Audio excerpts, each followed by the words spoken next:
Hello everyone, this is Anita. Welcome back to our channel knowledge network. इस channel पर हम CSGMU या जिसे कानपुर यूनिवर्सिटी भी कहते हैं उसके बीएड फर्स्ट सेमेस्टर की क्लासेस को कवर करा रहे हैं, जिसमें हम पेपर 1 को कवर कर रहे हैं, जिसे इंग्लिश में फिलोसफिकल पर्सपेक्टिव ऑफ एजुकेशन कहते हैं। इसे हिंदी में शिक्षा के दार्शनिक परिप्रेक्ष्य कहते हैं।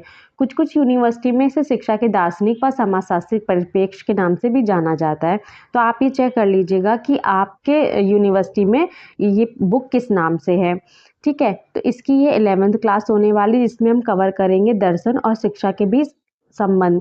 इस पेपर का ये सेकंड यूनिट चल रहा है, जिसमें हमने लास्ट क्लास में कवर किया था दर्शन का अर्थ और परिभाषा, और आज की जो क्लास रहेगी वो इसमें हम कवर करेंगे दर्शन और शिक्षा के बीच संबंध। बीएड के एग्जाम में अधिकतर पूछ देता है कि दर्शन और शिक्षा एक ही सिक्के के दो पहलू हैं, समझाइए या स्पष्ट कीजिए।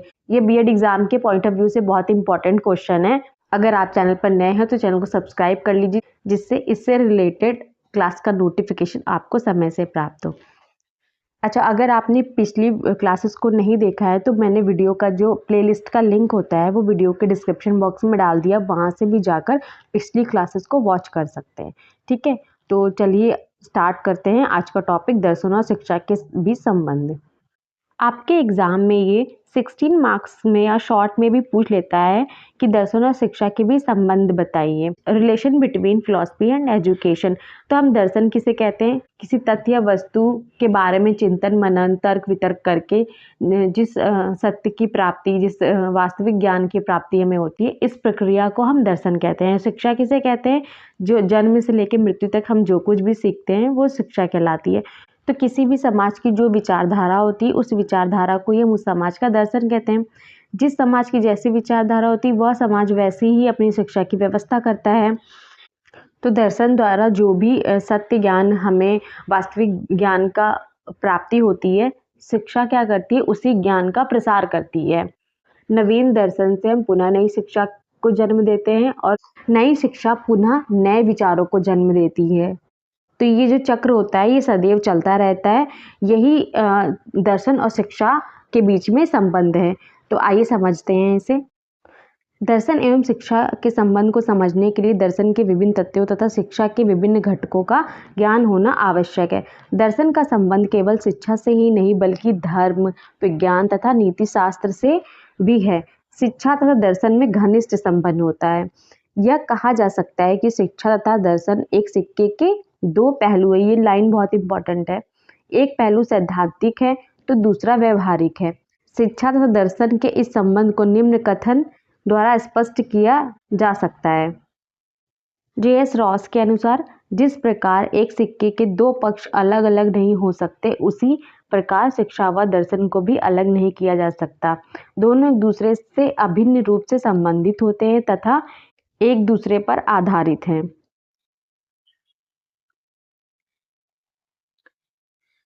मानव द्वारा कुछ भी सीखना शिक्षा कहलाती है।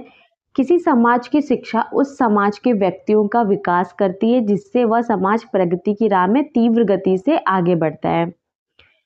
वहीं दर्शन किसी भी तथ्य के विषय में चिंतन मनन करके नया ज्ञान प्राप्त करने की प्रक्रिया को कहा जाता है।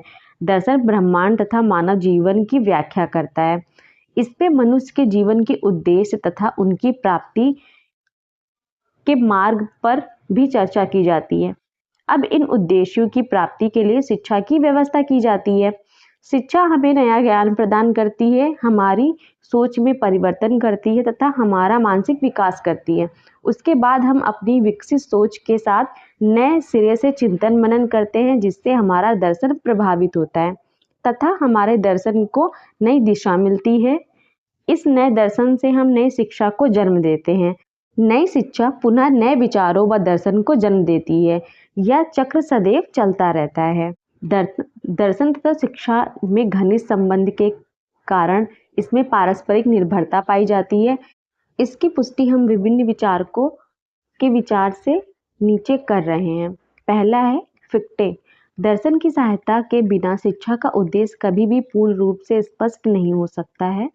जेंटाइल ने क्या कहा है? दर्शन की सहायता के बिना शिक्षा की प्रक्रिया सही मार्ग पर नहीं बढ़ सकती है। तीसरा है G.I. पैर्टीज ने क्या कहा है? अत्यंत गंभीर अर्थ में यह कहना बिल्कुल उचित है कि जिस प्रकार शिक्षा दर्शन पर आधारित है, उसी प्रकार दर्शन शिक्षा पर आधारित है। इस प्रकार शिक्षा और दर्शन में घनिष्ठ संबंध है। दर्शन शिक्षा को प्रभावित करता है और शिक्षा दर्शन दृष्टिकोण पर नियंत्रण रखती है। विश्व के सभी महान दार्शनिक, महान शास्त्री भी हुए हैं। रॉस के शब्दों में दर्शन और शिक्षा एक ही सिक्के के दो पहलुओं के समान है, एक में दूसरा निहित है। दर्शन जीवन का विचारात्मक पक्ष है और शिक्षा क्रियात्मक पक्ष है। अब हम दर्शन का शिक्षा पर प्रभाव देख लेते हैं। Influence of philosophy on education. शैक्षिक दृष्टिकोण से दर्शन का अध्ययन परम आवश्यक है, क्योंकि इसके द्वारा शिक्षा का पथ प्रदर्शन किया जाता है। दर्शन द्वारा शिक्षा के उद्देश्यों, पाठ्यक्रम, शिक्षण विधियों, अनुशासन, विद्यालय संगठन आदि को निश्चित रूप से प्रदान किया जाता है। पहला है दर्शन व शिक्षा के उद्देश्य। Philosophy and aim of education. John Dewey का कथन है, दर्शन का संबंध शिक्षा के लक्ष्यों को निर्धारित करने से है। दर्शन के द्वारा जीवन के मूल्यों का ज्ञान प्राप्त होता है और शिक्षा के द्वारा इन मूल्यों की प्राप्ति होती है। जीवन के उद्देश्य व्यक्ति के आदर्श अनुरूप भिन्न भिन्न होते हैं, अतः शिक्षा के उद्देश्य भी भिन्न हो जाते हैं। समयानुसार जीवन के उद्देश्य परिवर्तित होते रहते हैं। व्यक्ति शिक्षा के माध्यम से अपने जीवन के उद्देश्यों को प्राप्त करने का प्रयास करता है।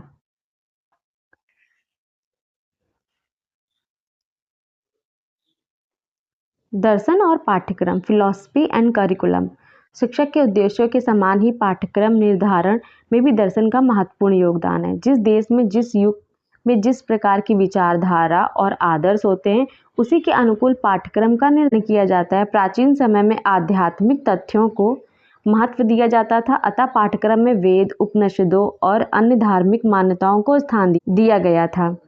वर्तमान समय में विज्ञान को अत्यधिक महत्व दिया गया है, अतः पाठ्यक्रम में भौतिक शास्त्र, रसायन शास्त्र, जीव विज्ञान आदि विज्ञान से संबंधित विषयों को महत्वपूर्ण स्थान दिया गया है। दर्शन द्वारा पाठ्य विषयों के समन्वय द्वारा अध्ययन किया जा सकता है।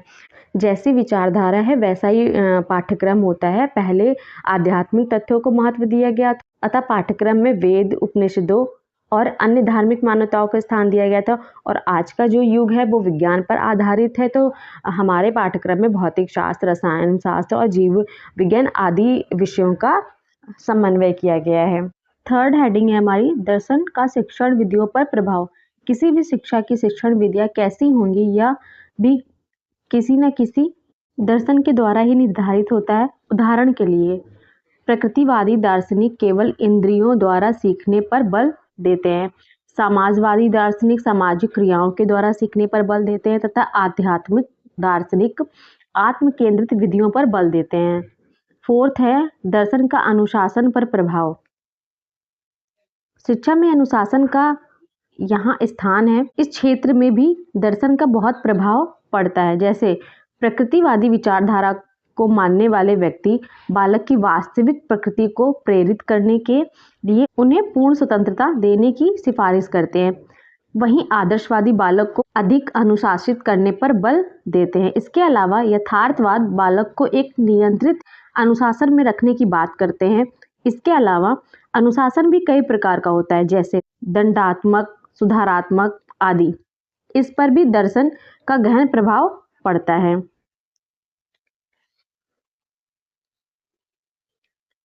फिफ्थ पॉइंट हम देखेंगे, दर्शन और शिक्षक।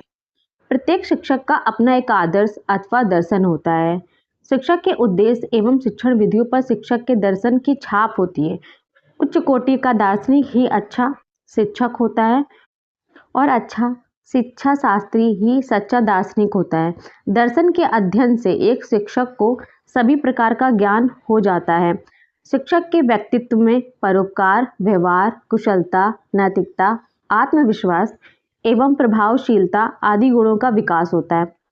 उच्च व्यक्तित्व का प्रभाव बालकों के व्यक्तित्व पर अवश्य ही पड़ता है। शिक्षक अपने जीवन दर्शन व विचारधाराओं के आधार पर नई विचारधाराओं व आदर्शों को जन्म देता है। इस प्रकार शिक्षक भावी दर्शन की पृष्ठभूमि तैयार करता है। नेक्स्ट पॉइंट है हमारा, दर्शन का विद्यालय पर प्रभाव। शिक्षा प्रदान करने में शिक्षण संस्थाएं जैसे विद्यालय का अहम स्थान होता है, क्योंकि बालक उसी में ज्ञान को प्राप्त करता है। विद्यालय कहाँ होना चाहिए, किस प्रकार का होना चाहिए, इस बात पर भी दर्शन का प्रभाव पड़ता है। अधिकांश दर्शन छात्रों को पुस्तकीय ज्ञान ना देकर व्यवहारिक रूप से ज्ञान देने पर बल देते हैं। जैसे प्रकृतिवाद छात्रों को मुक्त रूप से प्रकृति में बिना विद्यालय ही शिक्षा प्रदान करने पर बल देते हैं। वहीं आदर्शवादी विद्यालय को एक ऐसा शांत स्थान मानते हैं जिसमें चिंतन मनन किया जा सके। वहीं यथार्थवादी विद्यालय को भौतिक संसार से जुड़ा हुआ देखते हैं। तो ये हो गया दर्शन का शिक्षा पर प्रभाव। अब हम पढ़ते हैं शिक्षा का दर्शन पर प्रभाव। इसका पहला पॉइंट है, शिक्षा दर्शन के प्रसार का सर्वोत्तम साधन है। जहाँ एक ओर शिक्षा दर्शन के निर्माण की आधारशिला है, वहीं दूसरी ओर वह दर्शन के प्रसार का सर्वोत्तम साधन भी है। दर्शन के रहस्य को शिक्षा के माध्यम से ही समझा जा सकता है और इसे समझने के पश्चात शिक्षा के माध्यम से ही इसका प्रचार प्रसार किया जाता है। शिक्षा किसी समाज के बालकों को उस समाज से प्रेरित करती है, अर्थात अपने समाज व अन्य समाज में उसका प्रचार प्रसार करने में मदद करती है। इस प्रकार शिक्षा दर्शन के प्रसार का सर्वोत्तम साधन है। नेक्स्ट पॉइंट है इसका, शिक्षा दर्शन को सक्रिय बनाने में सहायक है। शिक्षा दर्शन को सक्रिय बनाती है। शिक्षा दर्शन के वास्तविक उद्देश्यों से जन सामान्य को अवगत कराती है। बिना शिक्षा के दर्शन के उद्देश्यों व लक्ष्यों की पूर्ति नहीं की जा सकती। शिक्षा ही इसे सक्रिय बनाती है। शिक्षा बालकों का मानसिक विकास कर उन्हें नए सिरे से सोच तथा समाज अपने दर्शन के उद्देश्यों की प्राप्ति करता है तथा उसका विकास करता है।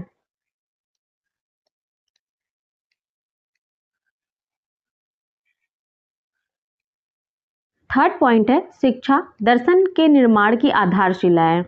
यह बात स्पष्ट है कि हमें दर्शन करने के लिए सोचना, विचार करना, चिंतन मनन करना तथा विश्लेषण करना पड़ता है और इन सब कार्यों के लिए ज्ञान तथा शिक्षा की आवश्यकता होती है।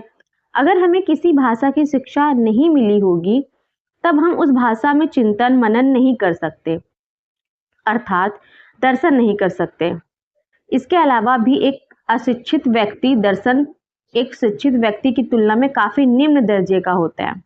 अतः हम कह सकते हैं कि शिक्षा दर्शन के निर्माण की आधारशिला है। फोर्थ पॉइंट है इसका, सभी दार्शनिक शिक्षक भी रहे हैं। प्राचीन काल से वर्तमान काल तक शिक्षा और दर्शन के इतिहास पर दृष्टि डालने से ज्ञात होता है कि लगभग सभी दार्शनिक शिक्षक भी रहे हैं। प्राचीन काल में सोक्रात, प्लेटो, अरस्तु आदि दार्शनिक शिक्षक भी थे, वहीं आधुनिक काल में John Locke, John Dewey, Kilpatrick, Rousseau, Francis Bacon, Montesquieu, Froebel, Rabindranath Tagore, Swami Vivekananda, Aurobindo Swami आदि सभी दार्शनिक और शिक्षक दोनों थे। वास्तव में हर दार्शनिक शिक्षक ही होता है क्योंकि वह अपने दार्शनिक विचारों के द्वारा दूसरों को शिक्षित करता है।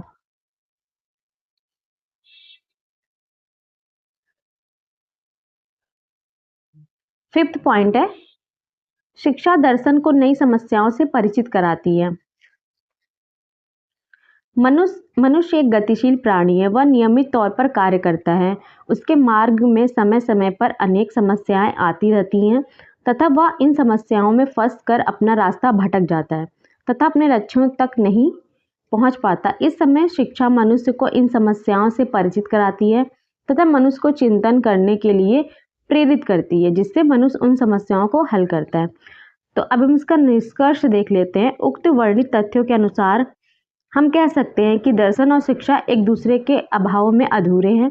बिना दर्शन शिक्षा का अस्तित्व खतरे में पड़ जाएगा तथा बिना शिक्षा दर्शन का कोई अस्तित्व नहीं रहता। अतः कहा जा सकता है कि शिक्षा तथा दर्शन में घनिष्ठ संबंध होता है तथा शिक्षा दर्शन एक सिक्के के दो पहलू हैं।